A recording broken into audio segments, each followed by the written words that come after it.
Je suis le professeur Doucouré, directeur du cours d'analyse des données. Je vous souhaite donc la bienvenue. Nous allons entamer le module 2 qui porte sur la statistique descriptive.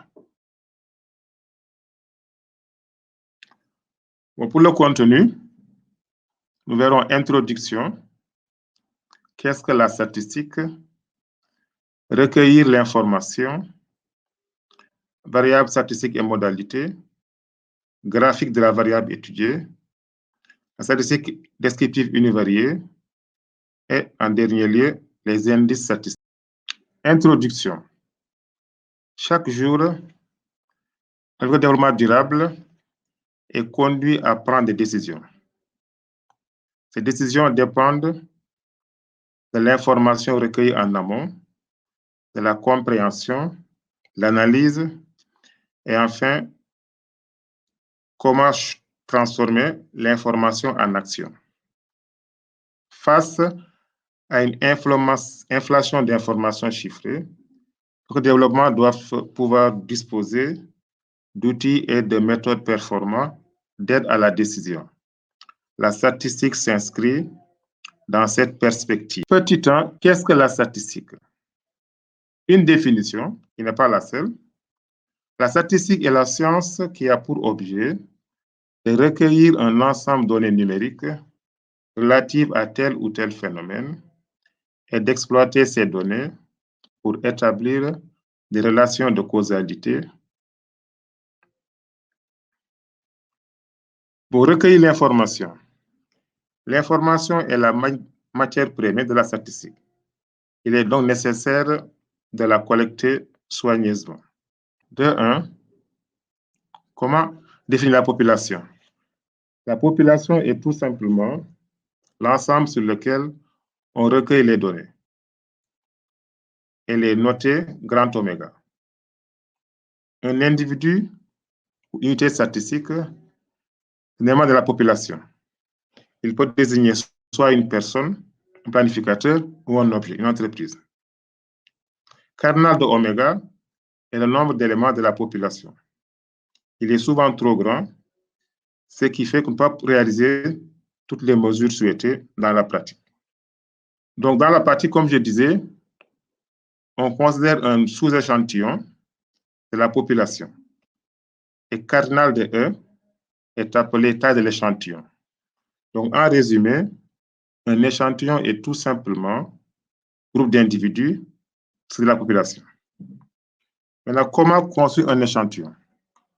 Doit-on prendre toute la population ou se limiter à un échantillon donné? L'échantillon est de la population.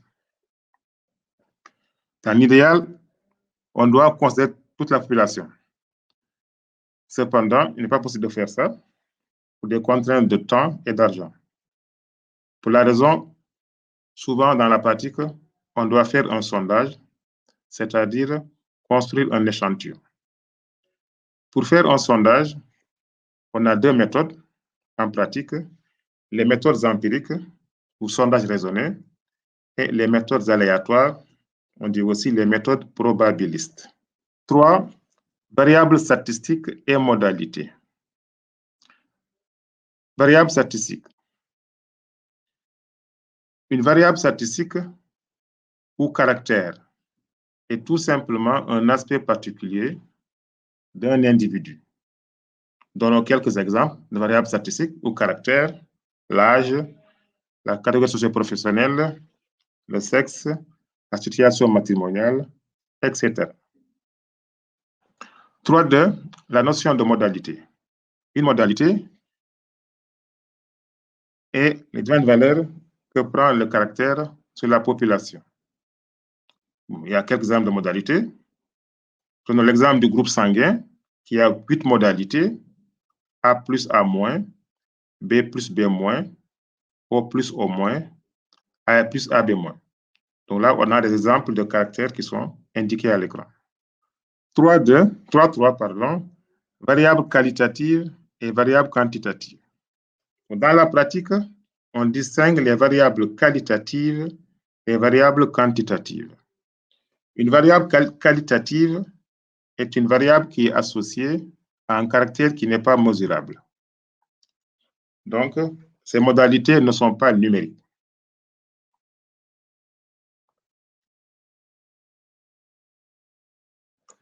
À l'opposé, une variable quantitative est une variable qui est associée à un caractère qui est mesurable.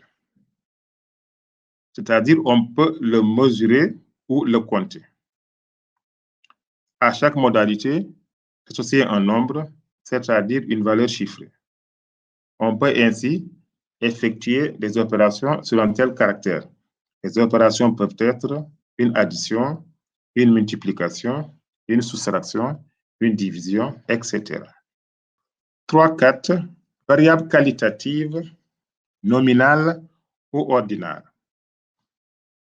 Une variable qualitative, on dit qu'elle est ordinale si ses modalités sont classées selon un ordre précis. Une variable qualitative est nominale si ces modalités ne peuvent pas être classées selon un ordre établi. Donc, c'est le contraire. Donc, quand il y a de l'ordre, c'est ordinal. Quand il n'y a pas d'ordre, on parle de variables. Bon, quelques exemples sur le tableau. Le groupe sanguin, les modalités ne sont pas ordonnées, il est nominal. Pour réaction à un vaccin, elle peut être nulle, légère, il y a de l'ordre. Donc, c'est une variable qui est ordinale. Le jugement, donc on peut les classer, c'est ordinal. La CSP, bon, avec comme modalité agriculteur, cadre supérieur, ouvrier, employé, chômeur, et du nominal. Donc, quand on veut classer les modalités, c'est du ordinal. Quand on peut les classer, on parle de variable nominale. Mais la variable quantitative, discrète ou continue. Le cas discret correspond au cas où les modalités prennent des valeurs entières.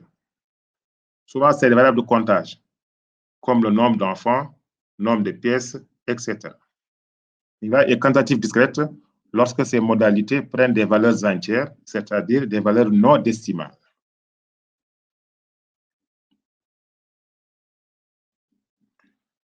À l'opposé, la variable est quantitative lorsque ces modalités peuvent prendre n'importe quelle valeur dans un intervalle de R. Donnons quelques exemples. La superficie, le chiffre d'affaires, la tension artérielle, etc.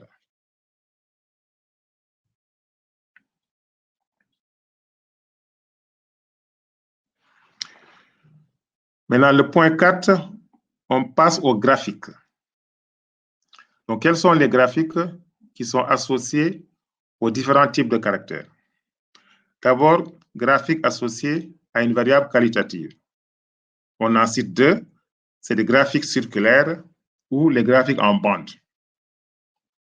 Comme illustration, je vous donne les graphiques suivants. 4.1.1, graphique circulaire. Donc ici, on a 4 secteurs et chaque secteur correspond à une modalité. On parle aussi de camembert comme le fromage. Donc, graphique circulaire, chaque secteur du graphique correspond à une modalité. Pour graphique en bande, on a des bandes ici verticales. Ici aussi, chaque bande correspond à une modalité. Donc, ces deux types de graphiques sont associés à un caractère qui est qualitatif.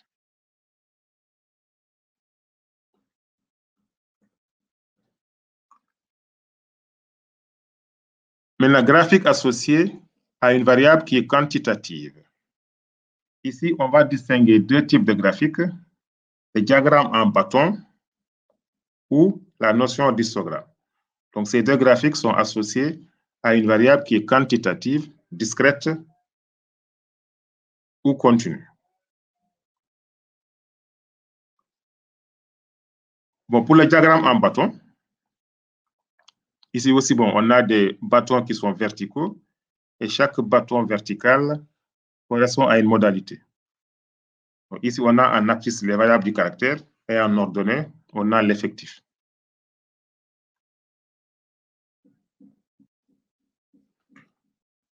On a aussi l'histogramme, bon, qui est aussi valable quand on a une variable qui est quantitative continue. Donc, ici, on a un histogramme à 6 classes. Un histogramme est un ensemble de rectangles contigus. Donc, l'histogramme et le diagramme en bâton sont adaptés pour le caractère qui est quantitatif continu.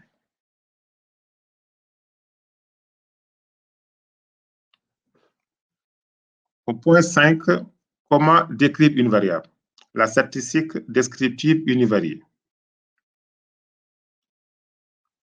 Pour les informations collectées sont présentées à partir de tableaux graphiques et d'indicateurs de tendance centrale, dispersion et de forme. On va voir ces types d'indicateurs. On va commencer par la tendance centrale.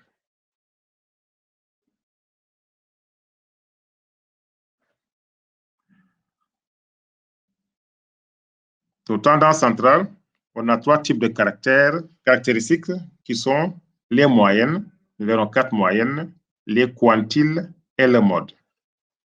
Donc, les moyennes. D'abord, la moyenne arithmétique, qui est égale à la somme des valeurs observées divisée par n. On note x bar. La première moyenne qu'on a en pratique, c'est la moyenne arithmétique. Donc, c'est la somme des valeurs divisée par n. Deuxième moyenne, c'est la moyenne géométrique, qui est tout simplement la racine énième du produit des valeurs observées. Donc, elle est notée G. Donc, deuxième moyenne, c'est la moyenne géométrique. Donc, elle est définie comme étant la racine énième du produit des valeurs observées. Troisième type de moyenne, c'est la moyenne harmonique. Par définition, elle est égale à l'inverse de la moyenne arithmétique des inverses des valeurs observées. Donc, c'est H égale N sur la somme de 1 sur X. Donc, troisième moyenne, c'est la moyenne harmonique. La quatrième moyenne, c'est la moyenne quadratique. La moyenne quadratique, par définition, elle est la racine carrée de la moyenne arithmétique des carrés des valeurs observées. Donc, on a Q égale racine carrée de 1 sur N, la somme de xi au carré.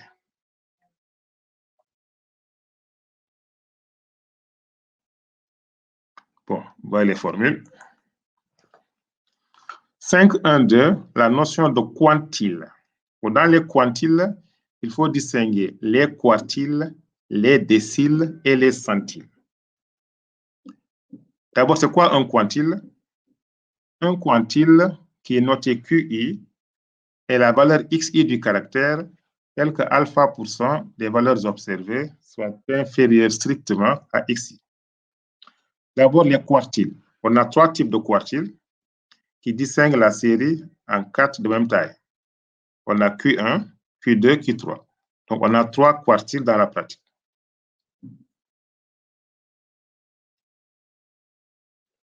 Au Q1, c'est le premier quartile.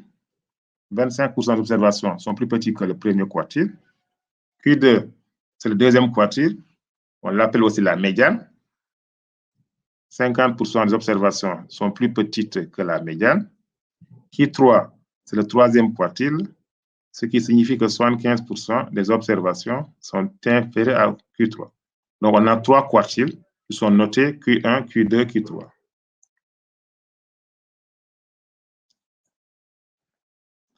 On a les déciles qui sont au nombre de 9. On a D1 jusqu'à D9. Donc, D1, c'est le premier décile. 10% des observations sont plus petites que D1. D9 est le 9e décile. 90% des observations sont inférieures à D1, qui est le 9e décile. Donc, on a 9 déciles. On a ensuite 99 centiles qui sont notés C1, C2 jusqu'à C99. Donc, en résumé, on a 3 quartiles, on a 9 déciles et on a 99 centiles.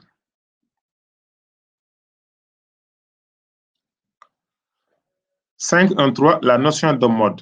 Le mode, c'est la dominante. Donc, par définition, c'est la valeur du caractère qui a le plus grand effectif. On peut distinguer plusieurs cas. On a le cas bimodal quand on a deux modes, ou bien bimodal, donc quand on a deux modalités, ou multimodal quand on a une distribution qui a plusieurs modalités. Donc le mode, c'est la dominante.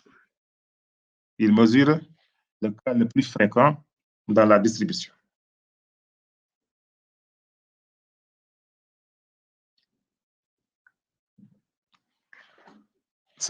La notion de dispersion. D'abord, la variance. Par définition, la variance, c'est le moment centré d'ordre 2. C'est ça la formule. Donc, c'est 1 sur n, la somme de xi au carré moins x bar au carré. On a ensuite la notion d'écart-type. Par définition, l'écart-type est la racine carrée de la variance. Donc, sigma x, c'est racine carrée de la variance.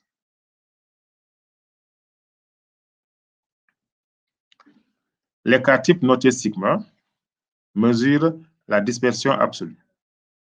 Plus il est grand, plus la dispersion d'observation sur de la moyenne est importante. L'écart-type, c'est bien la dispersion absolue. 5.2.3, la notion de coefficient de variation. Ce coefficient est utile lorsqu'on va faire des comparaisons entre séries. Coefficient de variation, donc, mesure la dispersion relative, parce que c'est un ratio.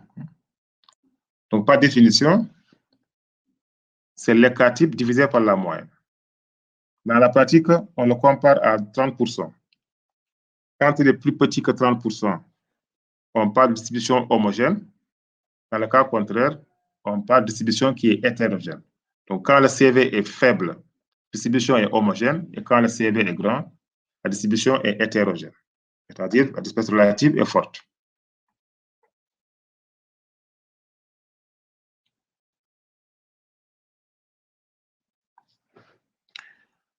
Maintenant, la notion d'intervalle interquantile. On a trois types d'intervalles interquantiles. On a d'abord l'intervalle interquartile, qui est Q1, Q3, qui contient donc 50% des observations. On a ensuite l'intervalle interdécile, qui est l'intervalle D1, D9, qui contient 80% des observations. Et en troisième lieu, on a l'intervalle intercentile, qui contient des observations. Donc, on a trois types d'intervalles interquantiles. L'intervalle interquartile, l'intervalle interdécile et l'intervalle intercentile. Donc, 5, notion d'étendue, qui est une mesure de dispersion simple. Par définition, l'étendue, c'est la différence entre la valeur maximale et la valeur minimale. On note x max moins x min. C'est la valeur maximale de la distribution moins sa valeur minimale.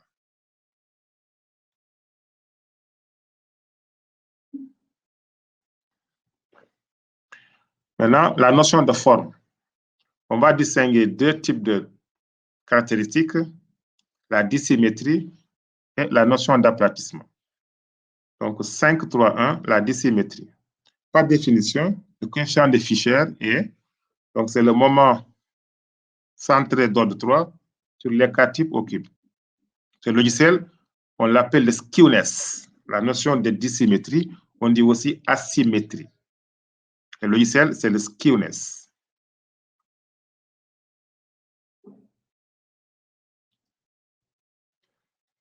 On distingue trois cas. Il peut être positif, nul ou négatif. Donc, quand le coefficient de symétrie est positif, la distribution, on dit qu'elle est étalée vers la droite, elle a un biais positif. Quand la skewness est égale à 0, donc c'est la symétrie, comme une loi normale.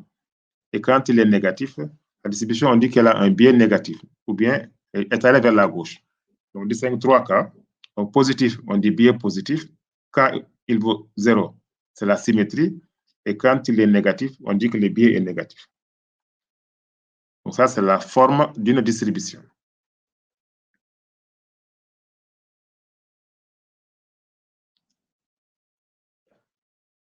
Dans l'aplatissement, en anglais, c'est kurtosis.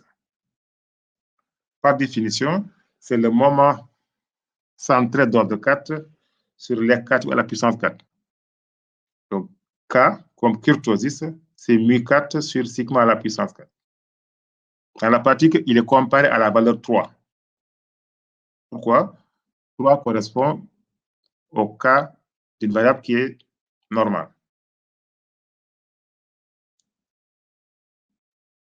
Donc, on va distinguer 3 cas. Quand le cas est plus petit que 3, on parle de hyponormalité. La distribution dit qu'elle est platycritique. Si K est égal à 3, la distribution dit qu'elle est normale ou mésocritique. Et si K est plus grand que 3, la distribution, on dit qu'elle est hypernormale ou leptocritique.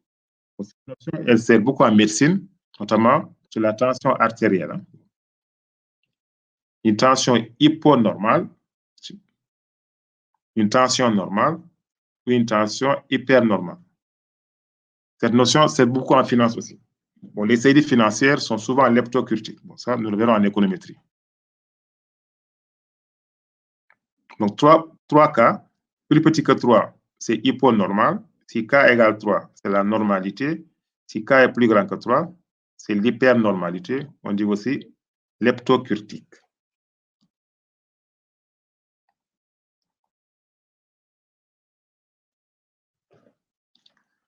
Dernier point, les indices statistiques. Un indice mesure une variation relative entre deux situations d'une grandeur qui peut être simple ou complexe. Une grandeur simple est définie par un seul nombre. Comme exemple, le prix de ticket de bus, le taux de fécondité. Une grandeur complexe est une grandeur qui est caractérisée par plusieurs nombres. Il est donc l'énoncé de plusieurs grandeurs simples. Donc, grandeur simple, c'est quand on a un seul nombre. Grandeur complexe, c'est l'énoncé de plusieurs grandeurs simples.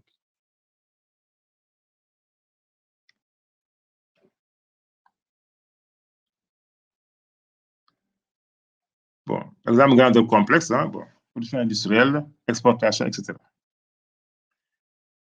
Mais quand on suit des phénomènes économiques et sociaux, souvent on a besoin de faire des variations de grandeur simple ou complexe. Donc, si on fait un rapport de grandeur simple, on parle d'indice statistique élémentaire. Par contre, si on fait le rapport de grandeur complexe, on parle alors d'indice synthétique. Donc, grandeur simple, si on fait le rapport, c'est indice élémentaire.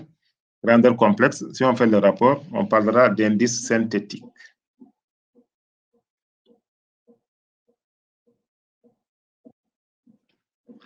« 6.1, indice élémentaire. Définition. Si on prend une évolution temporelle d'une grandeur qui est notée x, par définition, l'indice élémentaire à la date t par rapport à la date 0 est le rapport xt sur x0. Donc, l'indice, par définition, est un facteur de croissance. Donc, on le compare à 1. Une augmentation, une diminution. Donc, l'indice, c'est le rapport xt sur x0, l'indice élémentaire. On donne quelques exemples. Le nombre d'abonnés qui passe de 262 806 à 305 666. On fait le rapport, on trouve 1,1631. Donc, comme il est plus grand que 1, on a une augmentation de 16,31%. Donc, quand l'indice est plus grand que 1, c'est une augmentation de la variable. Ici, on a une augmentation de 16,31%. Donc, c'est un rapport. Maintenant, si on prend le cas d'une diminution, si on a par exemple un prix qui passe de 1020 à 950, donc là, c'est une diminution. Si on fait le rapport, l'indice, on trouve 0,9314, qui est plus petit que 1. Donc ici, on a une diminution de 86%. Donc quand l'indice est plus grand que 1, c'est une augmentation. Quand il est plus petit que 1, on a une diminution de la variable.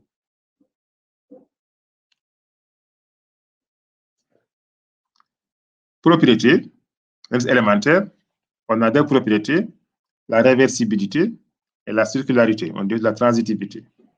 Pour réversibilité, l'indice de 0 à t, c'est 1 sur i de t à 0. Bon, en effet, si on fait le rapport, c'est évident. La réversibilité, donc i de 0 à t égale 1 sur i de t à 0. L'indice élémentaire, par définition, il est réversible.